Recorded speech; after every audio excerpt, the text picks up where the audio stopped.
Hi guys, I'm Lexmo, and welcome back to What If Pokemon the series Sun and Moon was a traveling series. This will be depicting the Sun and Moon anime as if it were more like X and Y, or Diamond and Pearl, or any other series where they're just traveling around the region.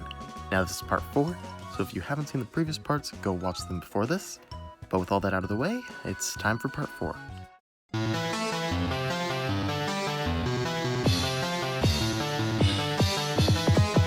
Last time, Elio caught his Wimpod and continued doing his island challenge, gaining more Z crystals, and eventually losing to Olivia in her grand trial. Celine has now found her goal of deciding to become a Pokemon photographer and is traveling with Elio and Zazie to reach that goal. And finally we have Zazie, who just caught her Rowlet, who she is studying as an Alolan Pokemon, and is traveling with our group to learn more about Ultra Energy and Ultra Wormholes in Alola. After Elio's loss to Olivia, he decides to keep traveling and trying to take on 1 or even 2 more trials to strengthen himself before their rematch. As they travel, they reach the Battle Royal Dome and decide to check it out. Celine's Oricorio uses this opportunity to change into its Akala Psychic type form. Our heroes then decide to enter a battle royale, which is a 4-way battle between 4 different people, and this is where they meet Hao, another trainer who is traveling through the islands trying to strengthen himself, and he is also in this battle royale using his Pikachu. Throughout the battle royale, Celine actually starts to enjoy it. Now, her goal is not and never will be to become a strong Pokemon battler, but she notices here that she doesn't actually hate battling and kinda enjoys it since she's doing it with her friends, but eventually she does get knocked out. As for Zazie, she does enjoy battling, but let's just say this is when she finds out that her Rowlet isn't much of a battler once it gets OHKO'd by a not very strong move. That leaves just Elio and Hao in the ring with their Litten and Pikachu respectively, and after a fierce battle, Elio actually loses. This sparks a rivalry between Elio and Hao, and they decide shall they ever meet again, they'll have another battle.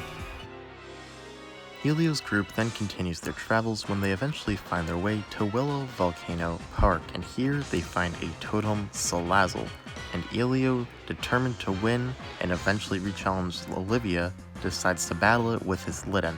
The 2 fire types exchange moves for a while, but Litten becomes poisoned and eventually faints.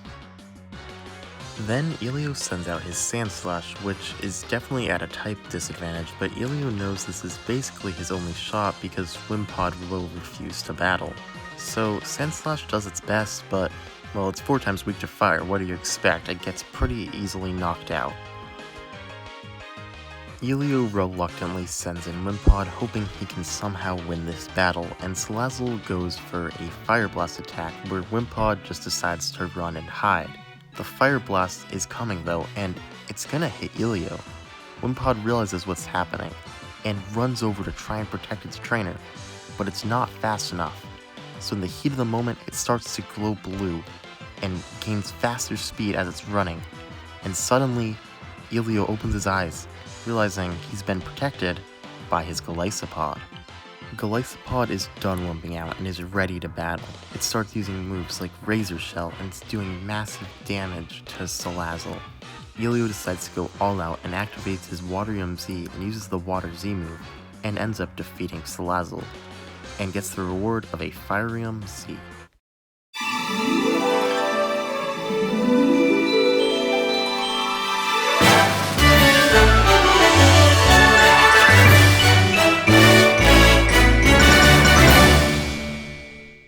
Elio decides to continue traveling the island until he gets back to where Olivia is so he can re-challenge her, and here they actually run into Fico.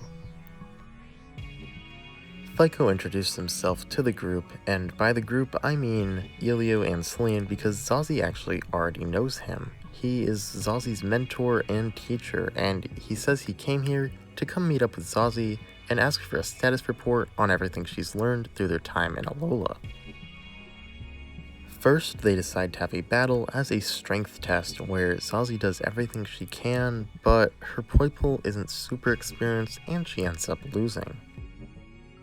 However, she's not sad and tells FICO all about everything she's learned about ultra wormholes and other stuff in Alola. They go on their own ways, and Zazie decides that next time she has to give a status report, she'll make sure to win. As they continue traveling, our group eventually makes their way to a lush jungle full of plants, and they start exploring, checking out the different plants and such. Eventually, Ilio runs into a totem parasect and its ally, Shiinotic, and Ilio decides to play it by the book, sending out his fire-type Litten. It uses its fire attacks and pretty easily takes out Shiinotic, and then decides to use Inferno Overdrive and pretty easily takes out Parasect. It's pretty much Ilio's easiest trial yet, which shows how much he's grown as a trainer. Litten even evolves into Torracat after winning the battle, showing how much it's grown throughout all of the trials it's taken on. Ilio gets a Bug Z Crystal for his efforts and decides he's ready to take on Olivia again. But before he takes her on, they're still going to explore this jungle a bit more. Our group then run into a Comfey and Passimian who appear to be friends, but upon closer inspection, they are not. Basically, this Passimian is simping over Comfey, and Comfey does not like that. Ilio takes interest in the Passimian and tries to explain to it that it should probably just leave Comfey alone. Meanwhile, Celine actually thinks the Comfey is very pretty and decides she wants to catch it, thinking the flowers could be helpful for her photographs. She battles it, throws a Pokeball, and done, adds Comfey to her team. Once Passimian sees this, it realizes it needs to do anything to be with Comfey. It then grabs one of Ilio's Pokeballs and jumps right in, adding itself to Ilio's team. I know this is kind of a weird way for a catch, but I thought it would be nice to give these two characters a double capture, and I thought this would be a fun way to do it. After all of that though, it's time for Ilio's rematch against Olivia, and as always, this will be a double battle because that's how Olivia likes to test her challengers. Ilio decides to send out his Golisopod and Passimian, whereas Olivia uses her Lycanroc and Probopass. However, Probopass is doing amazing for support, and Ilio realizes that he needs to get rid of Probopass if he wants to win.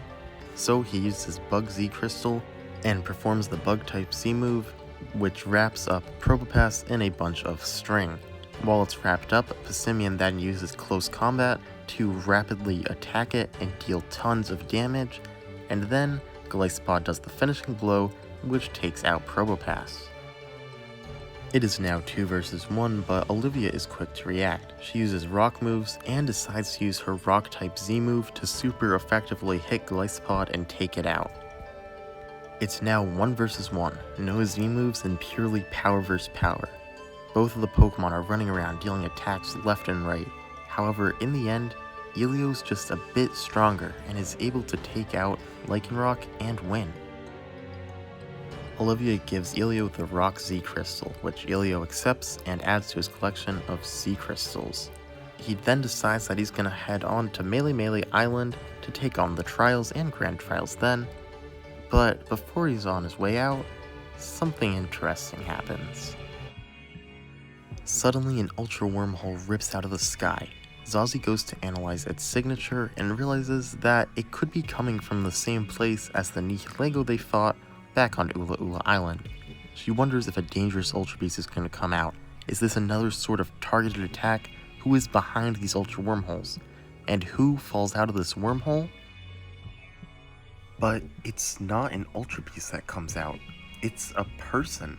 And she seems to have some form of amnesia. She can't really remember anything about herself. She tells our main characters that she remembers she was chasing someone, some bad person, but she can't remember what. And our heroes wonder if that person is what sent her through that ultra wormhole, but they just don't know.